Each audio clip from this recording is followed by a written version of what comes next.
Salam, bugün like və əzin fərqlərinə baxacağıq. Like özündən sonra isim və isimli ifadələr, həmçinin əvəzlik tələb edir. Tərcüməsi isə oxşar, bənzər, eyni mənalar ilə tərcümə olunur. Nümunədə he speaks like a native speaker. O, bildiyimiz kimi native speaker ana dilində, doğma ana dilində danışan şəxsə deyilir. O, ana dilində danışan şəxs kimi danışır. Yəni, o qədər mükəmməl danışır ki, ona bənzədirlər. Daha sonra, you look like your sister. Sən bacına bənzəyirsən, sən bacına oxşayırsan. Burada da yenə like, oxşamaq, bənzəmək mənasını ifadə edir. Əzə gəldikdə, əz özündən sonra noun, isim və noun phrase, isimli ifadələrlə işlənə bilir. Tərcüməsi, yəni mənası da, yəni ki, əz nə zaman istifadə oluna bilər? Öz rolunu, öz funksiyasını yerinə yetirərkən məhz əz işlənir. Gəlin nümunələrdə daha aydın başa düşək. I worked as an English teacher at the school.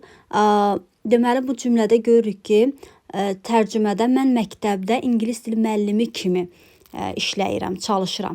Yəni, funksiyası, rolu ingilis dili müəllimidir. Yəni, burada hər hansı bir bənzətmə yoxdur. Ona görə əz işlədirik bu cümlədə. Please don't use my plate as an ashtray. Zəhmət olmasa mənim boşqabımdan külqabı kimi istifadə etmə. Yəni, boşqabından külqabı kimi istifadə edib, rol olaraq, funksiya olaraq ondan istifadə edib. Yəni, bu həqiqətdə olan bir şeydir. Yəni, like-da biz bənzədirik, oxşadırıq. Ona, belə deyək də, reallıqda funksiyası o deyil, ancaq bənzədirik. Əzdə isə rolu, funksiyası odur. Olduğu kimi də burada qeyd olunur.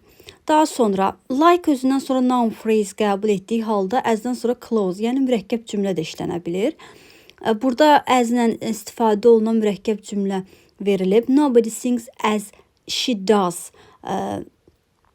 Onun oxuduğu kimi, yəni mahnı oxuduğu kimi heç kim oxumur. Gördüyümüz kimi əzdən sonra gələn she mübtəda, does da deməli xəbər funksiyasındadır və mürəkkəb cümləni yaradıb. As I said before, we have to get ready. Mən əvvəldə dediyim kimi biz hazır olmalıyıq. Və burada biz qeyd etdik mürəkkəb cümlədə işlənməsini. Daha sonra bir də burada bizim compare the difference, yəni ki, bunların əsas mənasını başa düşmək üçün 2 dənə cümlə verilib fərqləndirmək üçün. Birincidə, as your boss, I want you to be careful. Sənin müdirin kimi sənə diqqətli olmaqla xəbərdarlıq edirəm. Deməli, burada as your boss dedik ki, as nə zaman işlənir? Həqiqətən funksiyası, rolu, belə deyək də, həqiqətə uyğun olur. Yəni, həqiqətən, yəni sənin, mən müdirinəm və mən sənə diqqətli olmağın üçün xəbərdarlıq edirəm. İkinci cümlədə, like your boss, I warn you to be careful. Müdirin kimi mən sənə diqqətli olmaqda xəbərdarlıq edirəm. Burada isə, yəni mən sənin, I am not your boss, yəni mən sən həqiqətən müdirin deyiləm. Ancaq özümü bənzədirəm, kənardan bir şəxsəm, deyirəm, yəni sənin müdirin kimi sənə bir xəbərdarlıq edirəm ki, diqqətli olasan. Ancaq birincidə öz funksiyası da həqiqətən müdirin özü söyləyir. İkincidə isə müdir olmayan bir şəxsin dilindən istifadə olunan ifadədir. İndi gəlin biz nümunələrlə tanış olaq. Dedik ki, like bənzətmə zamanı istifadə olunur. Yəni, həqiqi olmur bu məna. Məsələn, she runs like a cheetah. O çita kimi qaçır, amma çita deyil, sadəcə bənzədilir. As da nə zaman dedik istifadə olunur, rol funksiya, yəni həqiqi mənada. She works as a nurse, o tibb bacısı kimi işləyir, yəni gerçək peşəsi budur. Like yenidən bənzətmə, he acts like a child, o uşaq kimi davranır, amma uşaq deyil, yetkin bir insandır. As funksiya, I used my bag as a pillow, çantamdan yastıq kimi istifadə etdim. Like yenidən bənzətmə, this tastes like chocolate, bu şokolad kimi dadır, amma əslində şokolad deyil, sadəcə onun bənzər bir dadı var. As role funksiyasında, as your teacher, I must help you, müəllimin olaraq sənə kömək etməliyəm. İndi gəlin biz, qısa bir testimiz var. Onunla da suallarımızın cavabını tapıb, aydın olsun bu mövzu bizə. Burada, she works a manager in that company. Gördüyümüz kimi manager, o şirkətdə o menecer kimi fəaliyyət göstərir.